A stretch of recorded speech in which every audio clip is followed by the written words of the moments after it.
Outstanding, the ultimate accolade for teachers. We challenge secondary science teacher Hana Abbasi to go from good to outstanding. A top inspector observes one lesson. 2 experts will fine-tune her practice and improve her presentation. She also gets comments and advice from teachers across the country who've seen her lesson on the web. Hana then has 3 weeks to put all the advice into action before the inspector comes back for the final verdict. I think what I'm nervous about is the fact that everyone's going to be watching my lesson. I don't know whether it's going to be positive or negative. Hopefully, they will help me through my journey.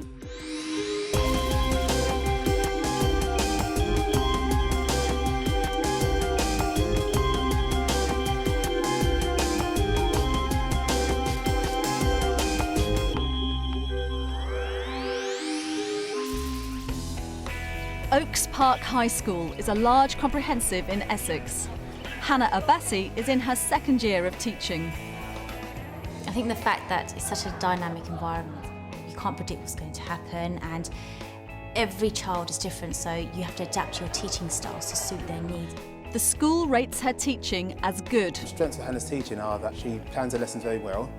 Her behavioural management is excellent. The kids know that they're getting the real deal.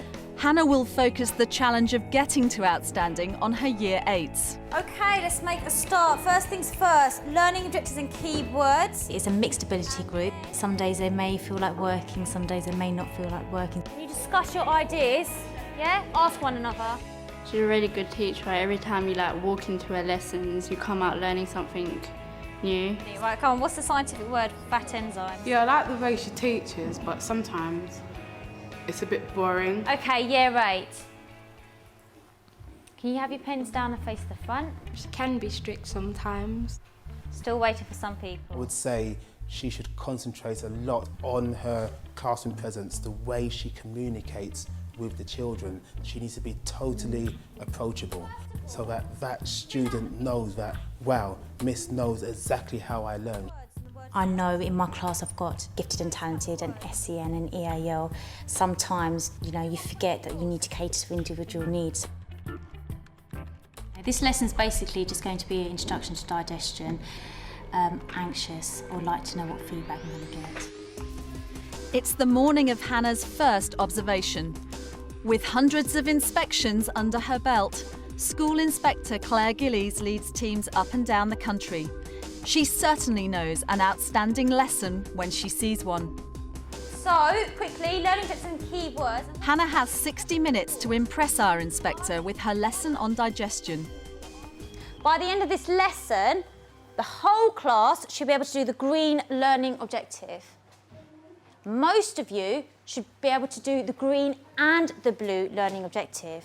Zach, can you just remind the class quickly, what's digestion? Digestion is the form where food is eaten and is broken down in the stomach. Is the stomach the only organ that helps to break down the food? No. Right, give me some examples quickly. Esophagus. OK, where's that found? In your neck, down to your All right, from there to your stomach. Brilliant. Another one, Grace, another organ. Top of your head. Right, don't worry, I'll come back to you. Someone else, any suggestions? Yep. Large intestine. Large intestines, right, brilliant. Going back to Grace, if I've got the large intestine, what's another type of organ? Fantastic, well done, small intestine. I already knew most of it, but when she was teaching it, it made me be able to remember it more. I'm going to hand out a comic strip which is going to look like this, OK? And what I want you to do is, 5 minutes, just by yourself, I want you to jot down what do you think happens from the start, from the minute this gentleman's got the pizza, to the end point where it comes out and he goes to the toilet. Yeah. What's that tube where the food goes down? There you go, esophagus. Or Well gullet. done. Or? Gullet. Gullet. Yeah. Well done. And you've got 40 seconds. OK? 40 seconds. Quickly, if you don't know anything, just jot any words down. Sometimes she goes a bit fast. When we had to do that cartoon sheet today, she only gave us 3 minutes for it and we didn't get some boxes done quick enough. OK, so basically, we just did a little activity, and this is going to be a good introduction to our task. Over the next few lessons, Year 8, you're going to be giving a presentation work where you're going to talk about a journey of a cheese sandwich. What I want you to do is, you're going to read the task, and there are certain levels. And if you turn over, there's a box at the bottom that says your target level. And what I want you to do is write down your target level, and you are going to write down one target from this board that you think is going to help you to start off your presentation work. So you are setting your own standards. Right, in front of you, you've got a picture of the digestive system. Your first task is Year 8. You're going to label the diagram, and then you are going to cut out the boxes and stick them to the correct areas. And then if you want to extend your answers, collect a textbook and add extra notes. Because remember, the more detailed your answer is, the higher your level's going to be. Which one's the large intestine? Is another word for anus. Is it that one? What? The large intestine. The large intestine is the thicker one, and the small one is the one that's all squidgy and looks like a brain in it. Use the other worksheet to help you out. It's got extra notes if you're stuck. Yeah, well done. Right, just to round up the lesson, we've got 2 minutes. If you turn over where the comic strip is, you've got something called a learning log. I want you to complete 3 boxes of your learning log. What did you learn from this lesson? So how did Hannah get on? Hannah, thank you so much for letting me share that lesson on digestion, very suitable after lunch. And let me start by saying that it really was convincingly good, and there were several things that were, really sparkling. Just before we sort of go into the detail, what would you reflect looking back on the lesson as a whole? How well did you feel it went? I think the lesson went okay. I'm glad that most of the tasks were carried out. The only thing I was slightly concerned about was time management. I think certain areas the students felt a bit rushed, but most of them managed to complete the task. So I was pleased, yeah. They certainly did get the main task done. So let me highlight the things I felt really made it all go well. We got off to a very crisp, well-organised start. There was a really clever touch when you asked a girl a question and she just couldn't answer it at all. So you went over and asked somebody else who managed to get the answer out, and then went back with a sort of easier but related question for her, and she gave the answer. So that was subtle but very effective. And if I'm going to summarise, I suppose, the little things that perhaps just could have been that bit better was the balance, and I think you hit it on the head when you said time management. The balance between talking about levels, targets, perhaps slightly weighted too much to that rather than the interest and stimulus of really understanding how digestion works. A few of them were very slow to get going on the little starter, and that would be an opportunity for some very simple differentiation. But as I say, it was really good. There were lots of strong features there, and I hope those few little points to think about will perhaps move you onto the higher plane. So thank you very much again. Thank you for feedback, it's been brilliant. With the first observation over, the inspector highlighted Hannah's need to be more efficient with assessment levels and improve her differentiation. It's time to bring on the experts. To boost Hannah's progress, help comes from presentation and communications coach Mo Shapiro and secondary science expert Jigna Surani. They start by watching Hannah's lesson. Zach, can you just remind the class quickly, what's digestion? What I really liked about her was that she has fantastic energy and enthusiasm for the subject. She clearly loves what she's teaching. And when she's not shouting, she has a very, very nice voice. Esophagus, okay, where's that found? And another thing I noticed was that she moves around a lot in class, so I want her to stand still. The one area that I'd really like her to focus on would be her use of questioning. Is the stomach the only organ that helps to break down the... Also, her use of differentiation I felt was a little bit superficial.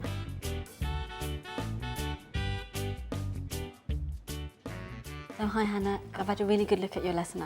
It's really clear that you know what you want your students to learn by the end of the lesson, what you want them leaving the lesson knowing that they didn't know before. I'm going to show you how you can make those objectives a little bit more smarter. This is Bloom's taxonomy, hierarchy levels of thinking.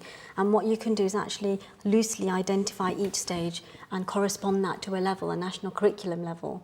Okay. So along here would be the level 4, the knowledge and the understanding would come there with the level 4. Yeah. The application would be a level 5. The analysis would be a level 6, a level 7, and then a level 8. Right, okay. And what you could do is your objectives would start with these words. Right. So they would be, your class would be describing digestion and explaining digestion, which would lead them to the level 4. Right. They could then summarise the process of digestion, which would lead them to the level 5. And for your high flyers, you could get them to compare and contrast chemical and mechanical digestion to really extend the high able. And then they familiarise themselves with the key terms as well for the different levels. Yeah, absolutely. We have this up in our classroom. Really good And idea. again, it's just getting them familiar and sharing the vocabulary and making it really transparent that this is what learning is and this is how you learn. Right. Yeah, brilliant. I looked at your lesson plan and you have differentiation on there, but it is quite superficial. Right. So you've got your gifted and talented students working on their own or getting a textbook to do some more work. Yeah. There are 3 different ways that you can differentiate. One of those ways is differentiation by outcome, which is what we've just done up there. You can also differentiate by the use of your resources. This would be a resource that you could use for perhaps one of your lower able students or your EAL students, and it's a keyword grid. Right. They could then translate that into their own language if they are English as an additional language, or they could draw a picture to help them understand what the keyword meant and then look the meaning up in the dictionary. So you were scaffolding their understanding of the keywords in that way. Something for your more able, it would be a really good idea if you could plan in some higher order questions.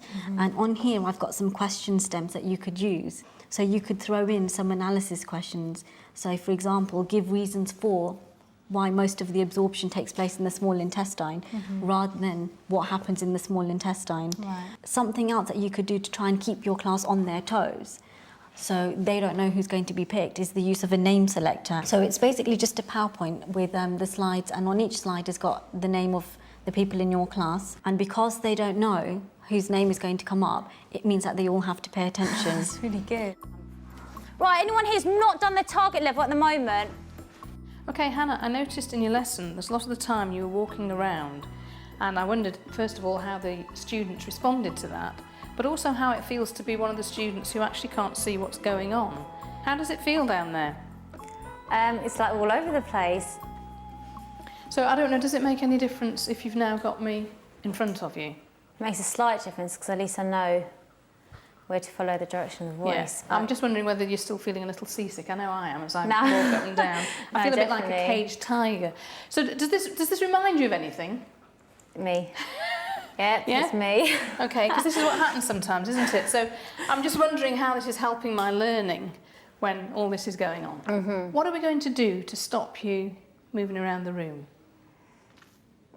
Probably have like 2 fixed positions in the classroom. Excellent. Maybe one would be a spot where you ask questions. Yeah. And maybe another would be where you get feedback from the children, where they ask you questions.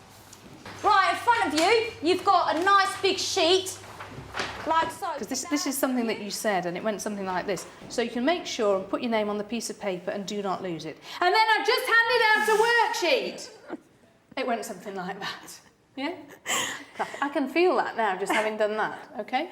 Okay. So what we want to do is think about projection, so that your voice moves without you having to shout. Right. Now, I want you to imagine just breathing in through your diaphragm, in through your nose, out through your mouth. And I'm going to do it to count to 3, in, 2, 3, out, 2, 3, in, 2, 3, out, 2, 3. The reason I'm doing that is so that you're getting more air through, you've got more control, you can project your voice more. Right. Now,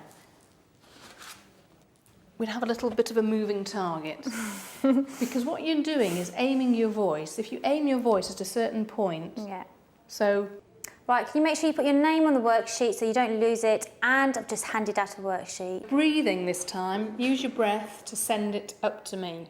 Right, can you make sure you put your name on the worksheet so that you don't lose it? And I've just handed out a worksheet. Okay, now just for fun, the people in the office over there need to hear it. Right, okay. Right, can you make sure you put your names on the worksheet so that you don't lose it? And I've just handed out a worksheet. Excellent. And how did that feel? Definitely much better. Really good. At the moment, my head is out here. There's so much information, so much useful information. I'm actually really eager to try out these different methods. Really excited for the next lesson. With her final observation just weeks away, Hannah's back to the classroom to put all the advice into action and raise her game. Okay, let's make a start. First things first, learning objectives and keywords. So the first one is classify the different enzymes that are found in the digestive system. And for those who want to work towards level 6, you should tell me about the enzymes and also tell me the difference between an unhealthy and healthy diet. First things first, I'm going to do a little quiz with you. Okay, Dominica, give me an example. Tell me, what does the stomach do? It helps digest your food. Digest food. Dill, carry on. The stomach helps digest food using enzymes. I think they're so used to me running around the classroom saying, right, what do you think of this, what do you think of this? Having their PowerPoint is just something they have to get used to. Right. Some people mention this name, enzymes, okay? And what I want to do, I want to spend the first 10 minutes... Staying still was much better. Straight away, the face to me. They didn't have to look around to see where Miss Abbasi was walking around. And it was good because I managed to stand there and project my voice. I want you to, first of all, fill out the missing blanks. And then, can you tell me, by using the worksheet, what those 3 enzymes are? Right, what level do you want to work at? Level 8. Level 7. Right, 6 or 7, okay? 6 or 7, yeah. So level 6, you need to basically, so you've talked about the different enzymes, why don't you try comparing them, okay? So compare the different enzymes so you can see the differences. It's all about change, especially with the worksheets. It takes them a while to adjust and get used to it. But definitely, I think what's useful is the fact that I've stuck them on the table and slowly, they're starting to identify what is needed for level 6 and level 7. Anorexia is an extreme illness which happens when you do not eat the appropriate amount of food, so people starve themselves. Well done. He's talked about the effects of an unhealthy diet, so it pushes him up to a level 7. Well done. Use that worksheet, guys, to help you with your levels. To get more advice on moving to outstanding, Hannah reflects on last week's observation with advanced skills teacher Tope Anjorin. There's one thing that I noticed, that you haven't smiled once. I know, I think most of them are probably scared of me. Like I said, it was a good lesson, but I think at this age, they're in year 8, we need to infuse them. We need some sort of they'll walk into class and they look in the corner and, wow, what's going on here? In the 3 weeks since her first observation, teachers all over the country have been watching Hannah's full observed lesson on the web and leaving their comments. The response has been absolutely amazing. Walking around, I think some people have commented on that, how I walk around a lot. I mean here, hi Hannah, I'm well impressed with your lesson and amazed how you get the time to put together all those worksheets.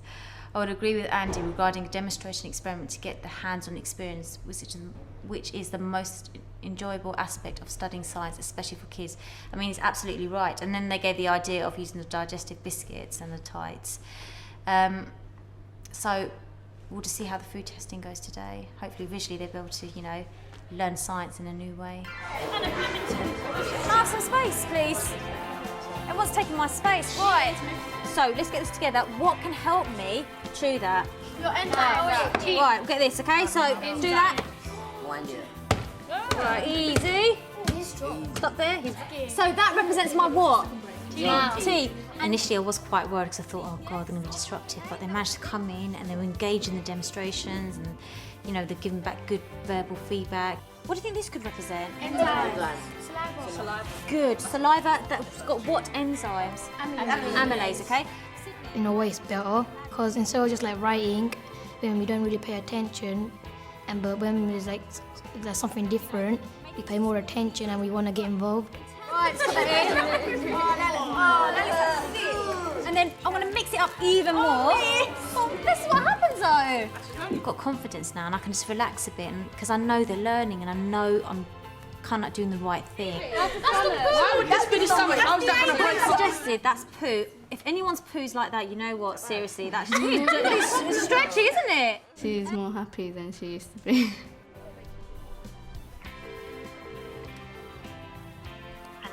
Hi, is that Jig With now? 1 day to go before her final observation, Hana talks through her plans with science expert Jigna Surani. The only thing I wanted to ask your opinion actually was, towards the end I want one person from each table, each group, to share the results, and I wanted to know if you can give any suggestions as to what was the best way to do that. Because there's quite a lot going on, I think you need to make it as structured as possible. Yeah. And by saying that you're working in groups, each person within that group is going to have a specific responsibility. Yeah. So there would be a group leader stroke spokesperson. Yeah. There would be the person in charge of health and safety. Mhm. There would be the person responsible for time management. Yeah. Everybody has to do something. Brilliant. Thank you so much for That's taking okay. time. Good luck for tomorrow. Thank you very much. And I hope it goes really well for you. All right, brilliant. Take All care right then. Hannah. Take Okay, care. bye. Bye. It's the day of Hannah's final observation. Claire Gillies is back, and it's crunch time. Right, guys, can you come? With all that expert advice and weeks of practice behind her, can Hannah make it from good to outstanding? You're going to look around this crime scene here, guys. You're going to tell me what's happening quickly. Burhan, what do you think happened? Crime scene. Okay, elaborate. Someone tried to burgle something. Okay. Regine, what evidence can we see? There's a glove on the floor and a jumper. Right, fantastic. Louis, what else? There's footprints. Footprints, okay, there's footprints at the bottom. Fingerprints, well done. Can you see the fingerprints aside? Not talcum powder, it's chemical powder, but notice that we've got chemical powder at the side. Drugs. Maybe. Could be drugs, who knows? Cocaine. All right, calm down. No, but it could be, who knows? We want to find out. Right, take a seat. Today, instead of just a normal lesson, we had like a crime scene, so we could like a CSI, so we could see what's happening. So your task is today, you guys are going to be a forensics team. Look at the tasks on the board. What I want you to do is you're going to pick what level you want to work towards. Write the level down. Okay, before we start, we need to listen to a crime report. You need to find out who the burglar is. Write down as much information as possible. Last night at 2100 hours, a burglary took place in Miss Abbasi's science room. At the crime scene, detectives found a pen which had fingerprints on it, and the ink was made up of a mixture of different colours. The burglar left a trail of white powder behind. Local residents did notice last night that mysterious lilac flames were coming out of the windows. Straight away, I reckon we can do some tests on that. Let's ask Zach, she's a bit quiet today. Pen, loads of colours. Think of one test that comes to your mind. Chromatography. You star, well done. Powder, lilac powder. Any ideas? Let's ask Simon. Any ideas? Pick someone to help you out. Brandon? Burn it. Right, good. We're going to burn the powder. That's what we're going to do. If Brandon said we're going to burn it, we're going to burn it. Chromatography, burning. Final thing, fingerprints. What could we use to look at fingerprints? Microscope. Fantastic, well done, microscope. So I'm going to give you literally 1 minute as a team. Decide who's going to carry out the test. Who's going to do each of those bullet points? Go. Or you. How can they burn it? That's your fingerprint. I like it on Jamie fingerprint. I want to do burning. Without fingerprint. Do you want to do this burning? You'll do the finger. I'll write it off. So you've got the paper spreadsheet yourself. They're working.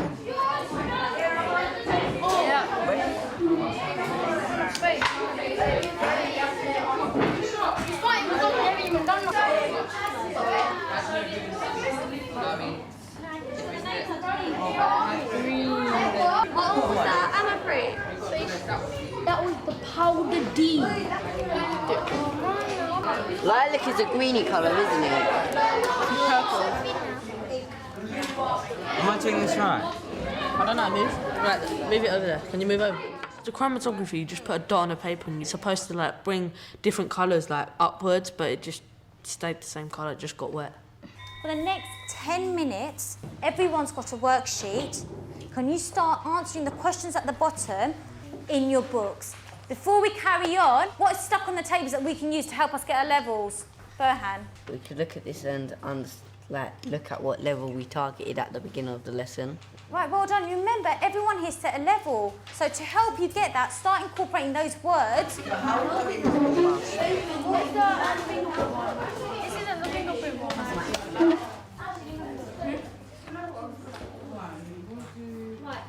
So question 1, who do you think the burglar is? Ashvini, actually, you've been really quiet today. We got Miss Borgia.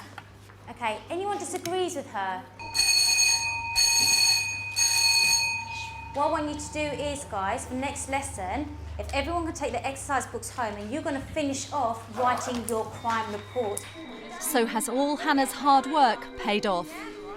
Hannah, thank you very much again for a really interesting and enjoyable lesson.